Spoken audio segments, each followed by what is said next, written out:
大家好，今日要同大家講一啲攔網嘅進階技巧，希望可以提升各位副攻嘅攔網表現。第一個技巧係交叉步抽手，咁可以見到呢個就係我哋普通交叉步嘅抽手，呢個就係另一種交叉步嘅抽手。大家睇唔睇到有啲咩唔同呢？咁等我哋再睇多次另一種抽手啦。咁可以見到啦，我哋另一種抽手其實係半抽手嚟嘅，亦即係手踭屈起，手臂冇完全向後張開嘅抽手。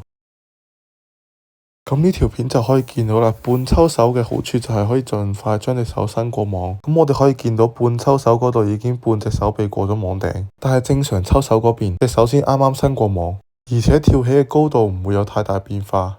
咁因為減少咗抽手幅度，隻手就可以更加快舉到頭上面。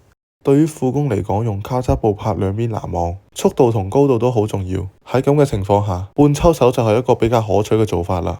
咁第二個技巧我就會稱佢為托盤。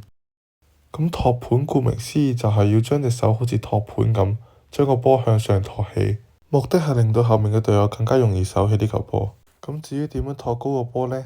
咁托盤嘅大致動作都同正常攔網差唔多，但係我哋手掌要正對住個波嚟嘅方向，然之後手腕放鬆，咁就可以減低對面擊球嘅威力同埋托高佢啦。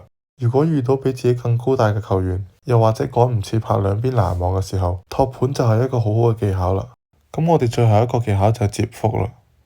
接腹呢個技巧比較適合一啲有一定攔網高度嘅男仔去用。接腹呢個技巧嘅目的就係令我哋喺空中嘅時候，通過腹部核心嘅發力，令攔網手可以將隻手伸得更加前，而又冇咁容易掂網。咁接腹嘅做法就係喺空中嘅時候，腹部核心用力，想像要將自己對接，隻腳好自然地會微微踢向前，咁身體會形成一個類似 U 型嘅形狀。但係記住隻腳唔好主動發力向前踢。如果唔係就有可能會過分對接，導致掂網㗎啦。咁接腹呢個技巧可以令攔網手更加侵略性咁伸隻手過網，同埋可以提高我哋喺空中攔網時候嘅穩定性，仲會冇咁容易掂網添。咁大家都可以試下喺球場上用下呢3種技巧，去提升自己嘅攔網表現。